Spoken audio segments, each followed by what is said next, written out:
Olá, olá, pessoas do nono ano, e aí, tudo bem? Vamos então continuar a nossa aula sobre acentuação gráfica. Sou o professor Wesley Fernandes dos Santos, professor de língua portuguesa do Instituto Marechal Malé. Então vamos lá, gente, olha só, nós então estudamos muitas coisas, né, em acentuação gráfica. Já vimos a regra geral, a acentuação tônica, a acentuação gráfica em si, quais são os acentos gráficos, os sinais gráficos. Saibam então a diferença, né? Nós vimos as regras das monossílabas, muito importante, porque a maioria das pessoas acham que a tônica é simplesmente mais forte do que a átona, e nós vimos que isso não procede, né? A explicação é se elas existem no mundo real ou se podem ser então representadas por gestos, né? Vimos a regra para a acentuação gráfica das monossílabas e depois vimos as oxítonas. Começamos então a classificar a palavra conforme a posição da sílaba tônica, né? E também vimos, logicamente, as regras de acentuação gráfica das monossílabas. Vimos algumas exceções, né, das monossílabas, assim como também das oxítonas. E então agora vamos começar as paroxítonas. Então, classificando-se a palavra conforme a posição da sílaba tônica, as paroxítonas são as palavras em que a sílaba tônica é a penúltima sílaba, não é? Beleza. As que devem ser acentuadas graficamente são as terminadas em L, I, N, U, R, X, AN, AN, espécie de tom, ONS, ON, tá? E aí, como decorar isso? Complicado, né? Não é não, olha só, observem. Você pode, então, memorizar como se fosse uma palavra, uma frase, na verdade, né? Li no chão, você leu, li no chão, espécie de tom gonson. Mas não tem sentido, né, vão reclamar. Beleza, olha só, vocês repitam isso aí umas 10, 20 vezes. Nunca mais vai sair da mente de vocês, certo? Li no chão, espécie de tom gonson. Li no chão, espécie de tom gonson. Li no chão, espécie de tom gonson. Seja meio doido, tá? Beleza. Você memoriza então a frase e depois você faz o quê? Você acaba tendo de falar letra por letra. Então, o que você vai fazer? Você vai acabar, né, tendo de soletrar cada uma delas. As terminadas li no chão, peraí. L-I-N-U-R-X, espécie de tom, Beleza. Então, aí você vai fazer a avaliação. Logicamente, que funciona assim. Você vem, né? Por exemplo, essa palavra aqui, vamos dizer que ela estiver sem um acento, e você não sabe se deve ou não ser acentuada essa palavra, não é? Você deve fazer a separação silábica, está aqui, amável. Você vai ter de descobrir qual é a sílaba tônica. Você não precisa de regra, você não precisa de nenhum ensinamento para isso, você é um falante da língua portuguesa. Amável, amar. O ma é a sílaba tônica. Você então vai observar qual é a posição dela, é a penúltima. Opa, é paroxítona. Então você o que? Classificou a palavra, tá? Conforme a posição da sílaba tônica.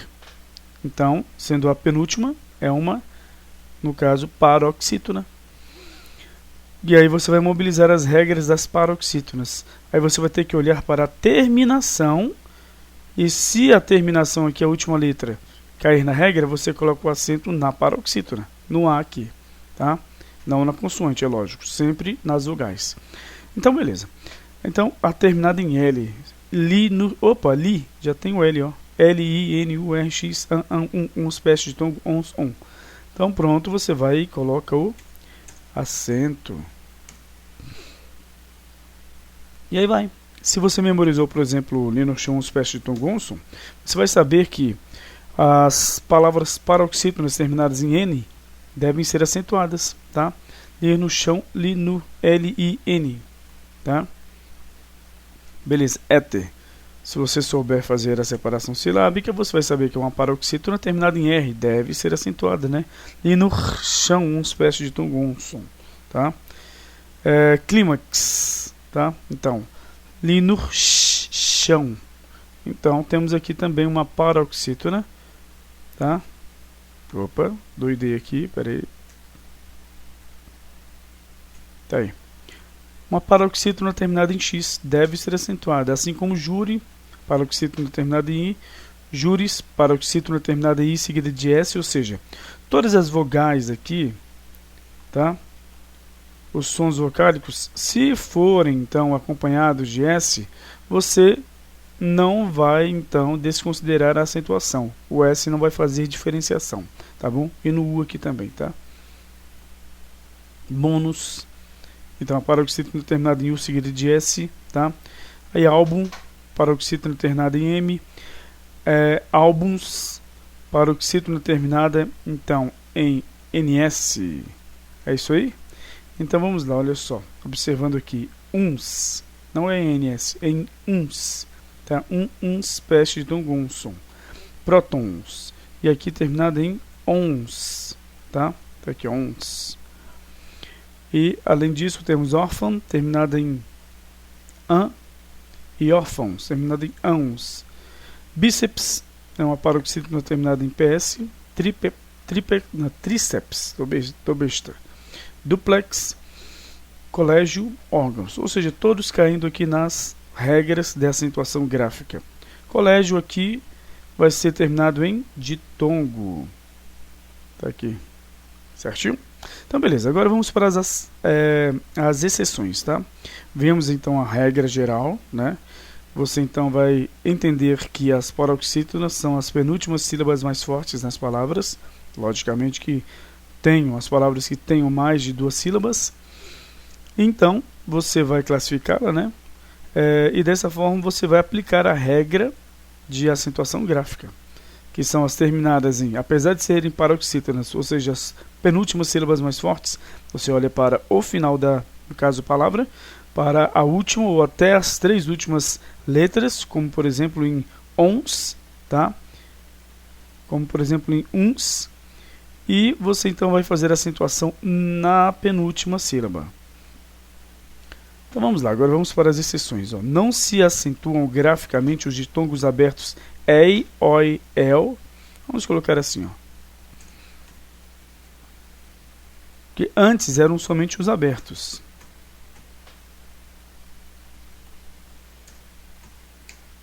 Da sílaba tônica das palavras paroxítonas. É tanto que você pode conversar com algumas pessoas mais velhas, né? Que já sabiam escrever antes, né, do acordo ortográfico vigorar. Você vai observar que elas têm muita dificuldade de, então, não acentuar, na verdade, tá? A palavra ideia, certo? Ou seja, sempre tentam acentuar a palavra ideia. Colocam um acento ali no E. Por quê? Porque antigamente, os ditongos paroxítonos. Por que paroxítonos? Observem, porque aqui está a última sílaba, a penúltima sílaba, né? Então, é a paroxítona, porque ela é mais forte. Quando havia um ditongo na paroxítona, né? Então, a regra diz que deveria ser acentuados os ditongos E e O e El, assim como os oxítonos, né? Ou seja, os ditongos E e O e El, né? Assim como também as monossílabas terminadas em E e O e El. A regra ficou para as monossílabas e para as oxítonas, mas caiu, não pode ser mais usada nas paroxítonas, tá? Nas monossílabas e nas oxítonas continuam, tá? Esses acentos. Então temos aqui palavras como ideia, que era acentuada essa palavra, né? Não é mais diarreia, era acentuada, coreia, europeia, heróico, tá? Geleia, plateia. Já herói é acentuado, por quê? É acentuada a palavra. Porque é um oxítono, tá? Herói, certo? Já heroína, já não é acentuada, tá? Heroína, a mulher que é, no caso, alguém que faz um feito muito importante, né? Beleza. Então, vamos lá, continuando. Se vocês forem observar, até mesmo, ó, feira, por exemplo, aqui, ó, só um pouquinho. Nunca foi acentuada, tá?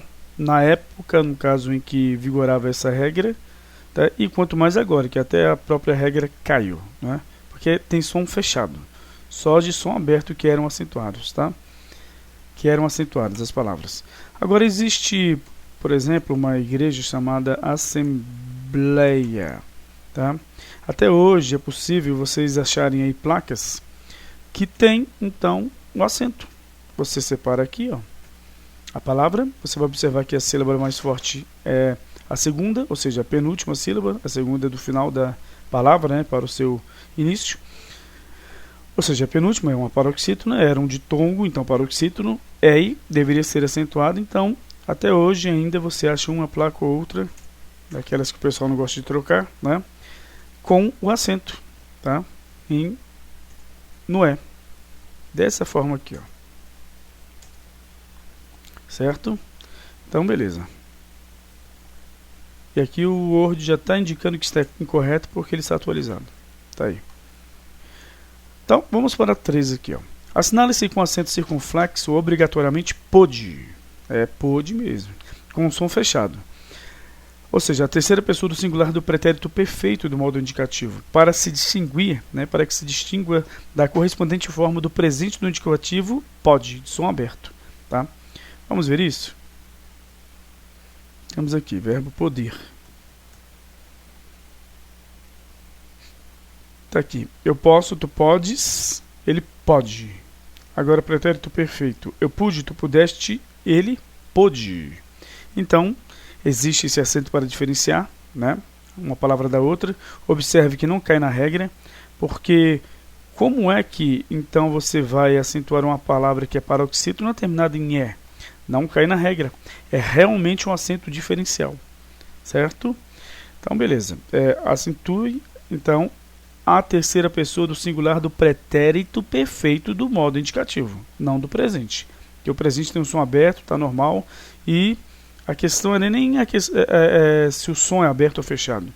É que escolheram, então, a terceira pessoa do singular do pretérito perfeito para receber o acento circunflexo. Poderia ser, por exemplo, o pode da terceira pessoa do singular do presente com acento agudo. Ficaria horrível, mas tudo bem. E aqui não ter acento. Ou ter o acento circunflexo aqui e aqui ter o acento agudo. Tá? Que é só um acento diferencial, que não respeita a regra. 4. Assinale-se com acento circunflexo, agora olha só, facultativamente. Demos, primeira pessoa do plural do presente do modo subjuntivo, para se distinguir da correspondente forma do pretérito perfeito do modo indicativo. Esta forma aqui não vai haver o acento, se não me engano. Tá? Já estamos no verbo poder. Não, é demos. Dar. Então vamos lá, olha só. Primeira pessoa aqui do pretérito perfeito não tem acento. Não tem que ter mesmo não, que é no subjuntivo que tem que ter. Mas não tem também, ó. Por quê? Porque ele é facultativo, não é obrigatório. Tá? Então vamos lá, continuando aqui. 5. Assinale-se com acento circunflexo facultativamente forma, substantivo com som fechado, distinta da forma, ou seja, distinta de forma. Terceira pessoa do singular do presente do indicativo ou segunda pessoa do singular do imperativo, com som aberto. Tá? E além disso, ainda tem também a forma quando se fala de shape, ou seja, de uma questão, né, corporal. A sua forma, tá? Está bem bonita. Ou seja, distingue também de outro substantivo, né? Substantivos que têm ideias diferentes, tá? Ou seja, sentidos diferentes. A forma, por exemplo, de fazer bolo, você pode facultativamente inserir um acento circunflexo. Tá? Agora, quando se refere à forma, né, a sua forma, ou a forma de qualquer coisa em si, né, aí você não vai inserir o acento, porque só pode inserir o acento para a palavra com som fechado.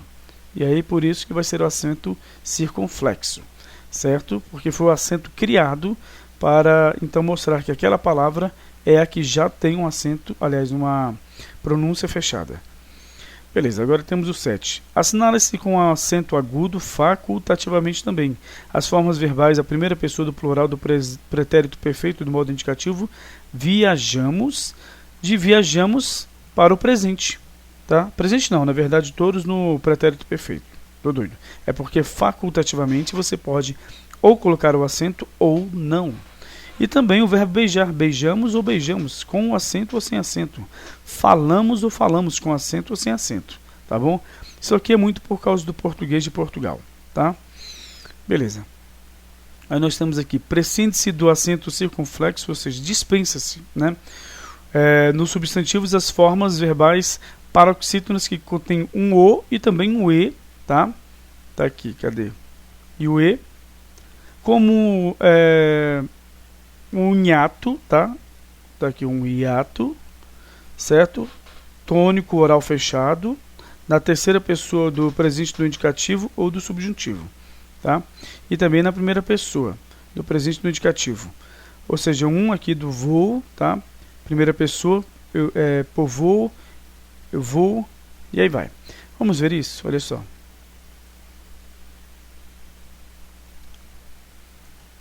Voar. Tá aqui, ó, voo com acento, não existe mais. Dispensamos esse acento e é obrigatoriamente. Você não pode mais acentuar, tá? Deixa eu ver aqui também. Outro verbo. Crer.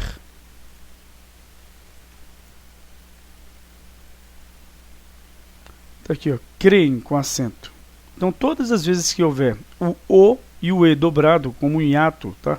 Ou seja, a separação desses dois sons vocálicos, né, na separação silábica.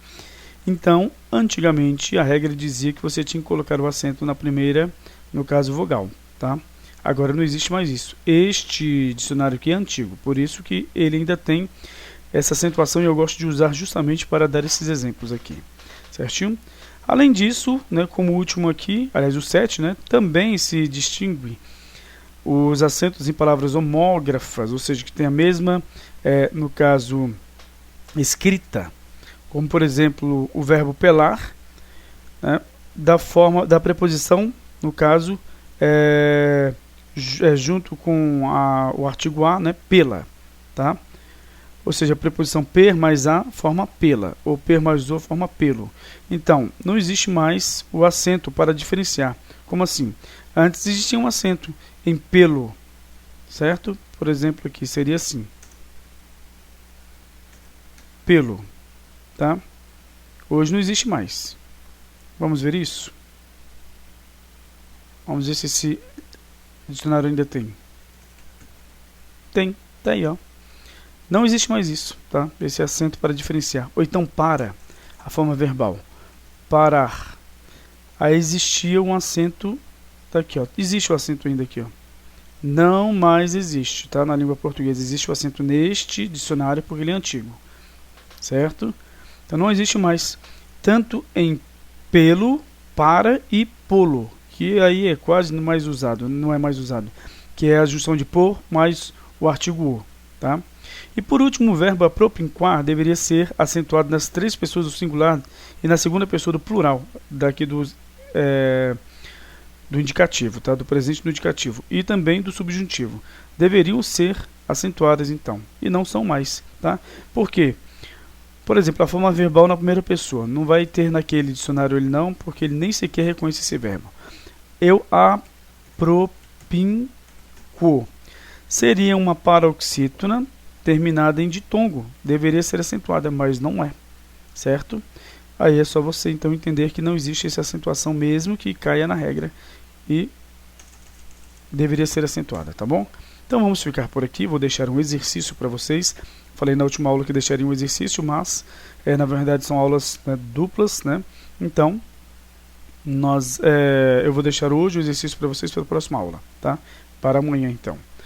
Tchau, tchau.